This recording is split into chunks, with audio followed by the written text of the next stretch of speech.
Welcome to Threshold Conversations. This series explores the spaces where something deeper is emerging, personally, relationally, and collectively.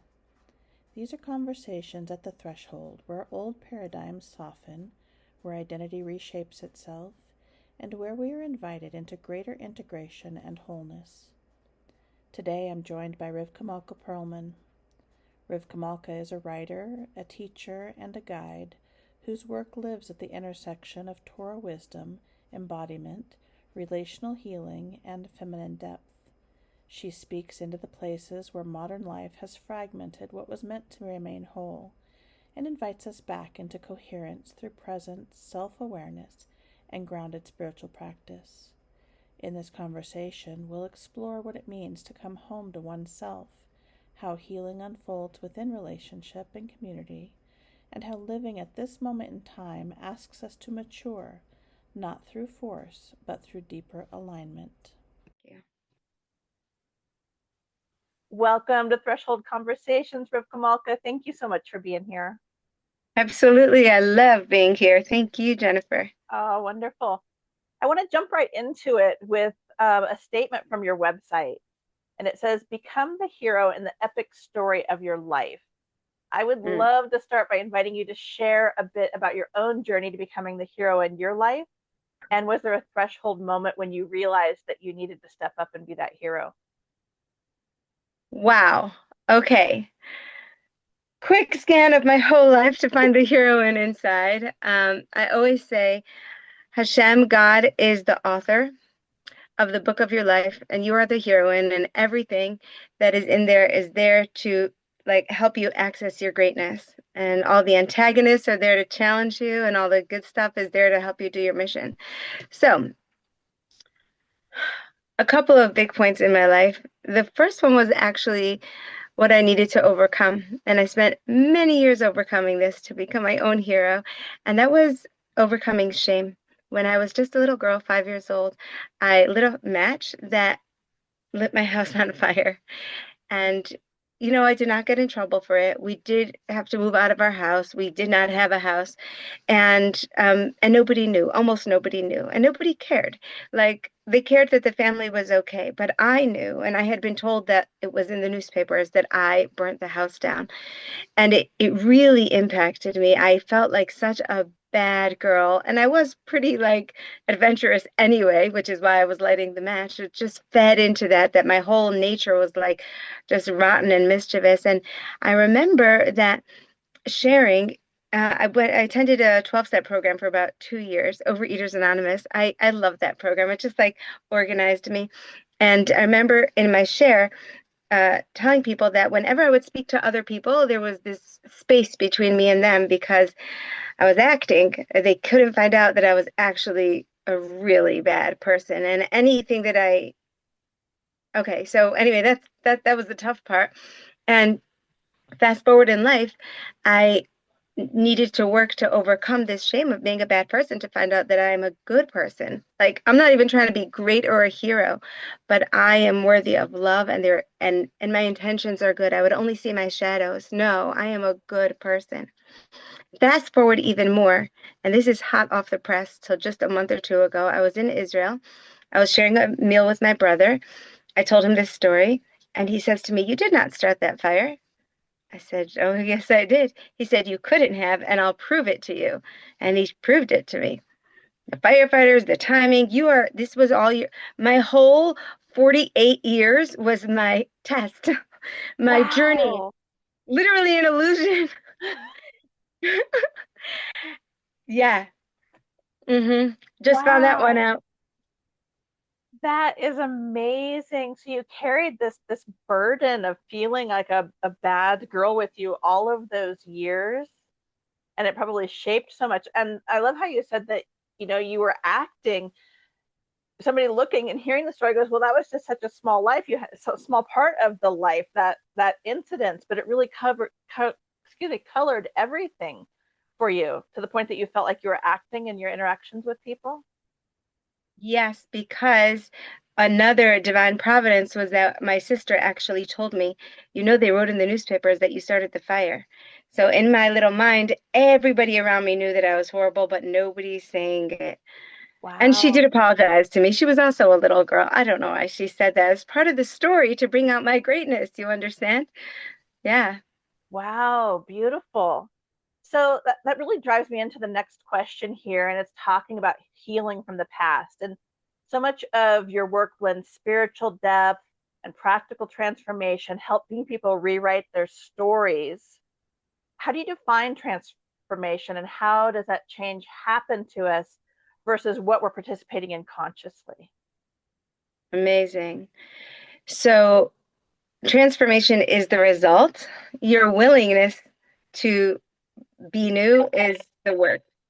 So the change that happens to us is the result, and what we participate in is the effort. And I'll give you my favorite analogy. I once asked someone, like, does everyone have divine inner wisdom, like a deep, like amazing connection with God and intuition? And they said to me, yes, but it's like a house of a hoarder. Imagine you have a house and it's got wonderful windows, everything's beautiful, but it's cluttered with furniture and papers. So when you walk into that house, it's dark and it's dusty. But all you need to do is remove the papers, remove the furniture, and the light naturally comes in. So, oh, I love it, right? Yes. Yeah. Mhm. Yeah. So, this is healing work. We are already incredible. We're already connected to God. We're already pure. We're already good. So good. We're already safe, so safe, the safest. But we need to do the work of looking at each story and each belief and saying, 1 second, you are cluttering my light. Do I need you? Are you hurting me? Why do I hang on to you? What are you doing in my life? What do I think I'm getting out of you? And if we don't need it, we're not going to throw it out the window and cause like a big crash, boom, bang, and make another mess outside. We're going to lovingly take that belief and say, oh, this thing that looks like it's got sticks up and it's sitting in my living room and I just think I need it for some reason. If I turn it around, it's a piano. I can play music on it. It is here for a reason, but I just didn't understand it. So sometimes people ask, like, what's the difference between coaching and therapy? Because coaching is more forward moving and therapy is more untangling the past. But I like to think of healing as the bridge, like it's both, you know? You have to look at these stories, but not just to say, oh, poor you, but to say, oh, poor you, like how painful was that you had to sit with that mistaken belief about yourself. Come, let me show you something like brand new and real and true. Do you find that people have trouble believing that there's something brand new and real? Yes. I yeah, I am an experiential learner, so I coach experientially. Like, you don't have to believe me. You have to find it for yourself. And because it's there, you will. People have amazing aha moments, and it takes time. You know, it's okay if it takes time to, like, I say that when God brought us out of Egypt, he could have just brought us out. Chick chack, so easy. He can do that. But he didn't. He understood he needed to build trust with us. We had been beaten down. So he did all the plagues one after another. And he kept showing us, like, look, I got you. Look what I can do. I'm strong enough to take care of you. I care enough about you. He didn't stop. And then he did, like, the whole Passover thing. Like, I want to build intimate relationship with you. You matter to me. Like, it's a build. And that's okay. Beautiful. Let's talk a little bit about your work that you do with women. I know you train them and assist them to not only transform themselves, but to also become coaches and guides. Is Yeah. there an inner threshold that you see as women join that then they cross over in order to become someone that's ready to guide others? Yeah, they cross the feminine threshold. It's so Oh, amazing to see. let's go We're into that. living, Let's go into that. yeah, it's a very masculine world, obviously. It was at least, where the doing took precedence, solutions took precedence, power took precedence. And now we're discovering something amazing. It doesn't matter how big and strong your body is. If your heart isn't healthy, the system doesn't work. And the feminine is the heartbeat. The feminine is that inner, oh, it looks small. It looks like it's the size of my fist, right? And the man is the big, like, thing controlling the world. No, no, no, no, no. The feminine is the heartbeat. So coaching skills the way that we teach them. We really teach transformation skills, because a lot of coaching skills are very like goal oriented, set smart goals, use accountability, and you will change. And that's true. You're changing from the outside in. Like when you do awesome things, you do feel more awesome. I love that. This type of coaching has that, let's say in like a 20, maybe 20 to 30% recipe, part of the recipe. But the rest of it is the feminine skill of holding space, and like a mother does, or like a doula does, or like a coach does for a basketball star. Like the presence of the coach is so powerful for the basketball star. So we learn to hold space. We learn to listen on the third level. So listening on the top level is like chit chat, information. I went to Disneyland. Me too. What was it like? Oh no, you're almost interrupting each other. And then the second level is I'm listening with my intuition. Like I'm picking up the nuances, the breath, the voice. I'm getting what you're saying. And level three is we're in this connected bubble, and it's me and you and the work, me and you and God. And so much healing happens there. It's like unbelievable. So the women, when they come in, most of them are used to being mentors. They want to like be better mentors, and they're like, I want to listen to people and help them to know what to do. I want to be a guide. I want to be a that. And then part of their schooling is that they receive all of this coaching, and suddenly they're sitting in a seat and someone's just listening to them, reflecting back to them, asking insightful questions. By the way, you ask amazing questions. I remember from my conversations with you, you ask, really, you're like in the top 10 of question askers, of like getting to the heart of the matter. And they feel embraced. Oh, there's someone sitting there that wants to see all of me. I can receive from them. And the person who's coaching is it is also is receiving the magnificence of the person. Also, they're both in a feminine space. It's amazing. So what you have is that around 2/3 of the way through, an amazing like love and awe for one another starts to develop, because they've actually held space for each other. You know, women can get competitive because of our insecurity. She's more eloquent, she's more educated, she's more pretty, but like they're really seeing inside of each other, and they come from all walks of life. So they're softer, they're kinder, and my number one pleasure is, if you want to know the truth, I don't care that much about coaching. I don't. It's a tool. And my favorite thing is when people take the coaching and they use it with their spouses. That's like heaven on earth for me. Why should why shouldn't spouses experience the magic of connection, of being heard, and with their children, being present for their children, just hold space for your kid. Like if your kid is building Lego, you do not have to sit there and say like, it's amazing, it's so tall, it's so short. You know what? Just sit with them and just say like, wow, notice what you're doing. Whoa, look at that. Just you'd be amazed how a child expands. So yeah, we see the difference. So beautiful. And I think about that, and I'm kind of going to go off on a little tangent here because you brought up this word receiving. And I can really see how within marriages and within your relationship with children, if a woman is in that place to authentically and in a healthy way receive, how that can change the entire family dynamic. Yes. Yeah, everything is different. I mean, the first thing is to receive her husband, because that's our first tool, is holding space for the creativity, resourcefulness, and wholeness of the person in front of you. So let's say a man says, I don't want to go to work today. I'm just too tired. So naturally, a woman who thinks she's the fixer, or maybe she's just in conversation at level one, she'll be like, why not? You have to go. Hello, we need money. You know, Yeah. it's like so annoying. Like that's not a conversation. You didn't hear him. He is a responsible man. He's been going for the past 364 days. Why is he saying that? So when you learn your coaching skills, you can receive his words, his presence, stop for a minute, notice something's unusual, take a look at him and say, you don't want to go to work today, which is tool number 2, clarifying, reflecting. You don't want to go to work today? And he'll be like, I don't want to, but I have to, you know, or he'll say, I don't want to. It's just been too tough. I cannot, I don't know how much longer I need in this job. And then she could use our third tool, which is powerful question. She could ask him like, hey, what do you need? You know, how can I support you? Or is this about today, or has this been going on? Do you want to talk about this later?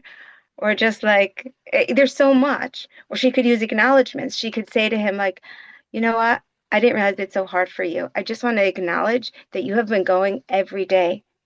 You do that even when work stinks. Like, thank you. Ta-da. Yes, yes. And I can see how that just subtle change in how she's communicating can also help him step into his masculinity and just heal the entire dynamic. That is beautiful. Very beautiful. Um, let's go in a little bit. A lot of people take spirituality and they separate it from their body. And the way that you help women seems both soulful and embodied, that you're pulling it together. Can you talk about how the relationship between soul and body transforms and how the person comes out the other side? Embodied is a word that gets used a lot, healed is a word that gets used a lot, but really that transformation when we start imbuing our spirituality into our everyday things, when washing dishes can be a beautiful spiritual connection. Absolutely. So spirituality is very often put on the opposite spectrum of physicality, but in Judaism, they're sisters that need each other, that love each other, and one cannot do without the other. And the soul is very pure, but like it can't accomplish anything without a body, you know, and a body is just a body without a soul. So we really revere the physical. We say that Hashem, God is saying, please make me a dwelling place amongst you. Make me a home here. I have a home in the heavens. So whatever we do, when we're feeling connected on the inside, it becomes a holy act. With women in particular, it's very interesting because women are connected with beauty, and it's a gift that God gave to women. And women have a huge relationship with beauty, just like we do. This is we don't know what to do with it. Am I too much? Am I too little? I'm not pretty enough. I'm fat enough. I'm skinny. Oh, it's we have a hard time with it. And a lot of our beauty has to come with the soul connection of understanding that we are intrinsically beautiful and holy. And if I'm really that special, I really do deserve some care. Like when I care for myself, I'm caring for God's child. When I care for myself, I'm caring for the little baby in me. Psychology, there's actually a term about the crying child, like the what's it called? I forgot what it's called, but it's basically the child that is always crying within you. She's Yeah. still crying. Well, like when I'm kind to my body, and when I do this automatically because I learned like different practices with moisturizer. Like when I do this, I'm actually babying my body and my inner child, and I'm mothering the infant within me. Not every baby got the care they needed. Not every child got to look pretty. Some people were very poor, some people were very neglected, some came from a big family, some didn't have mothers who knew anything about being feminine. So we treat ourselves like our own daughters. That's the first part. Does that make sense? That does, yes. Yeah, and then the second part, I call that the baby healing. I did a huge chapter on baby healing. When I was a baby, an urn fell on my legs, and I had like, well, just I've had like a lot of stories with my legs. First they got all burned, and then they got this, and I didn't even think I would have normal legs, but Baruch Hashem, thank God I do. But I needed to start like doing this kind of work of like a cream and caring for my physical self to heal that. So that's that. And then the second place is that your your body is the vessel, the costume for your soul.